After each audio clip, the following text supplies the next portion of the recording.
Hi guys, this is Bill with Treehouse Grove, and today I'm going to show you how to use our mini split remotes. Here is our mini split where the air comes out.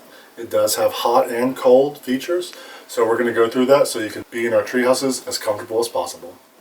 Here's our HVAC remote for the Mitsubishi mini split system. You'll notice three buttons: the on-off button, the down arrow, and the up arrow. When we slide the panel down, we'll notice many more buttons, but the main one we're going to be looking at is the mode button right here. On the LCD screen, the mode is on the farthest left-hand side, and we'll change that mode by pressing the button. At the top we have climate control. Next is the snowflake for cool. Third is the raindrop for dehumidify. And finally, the sun for heat.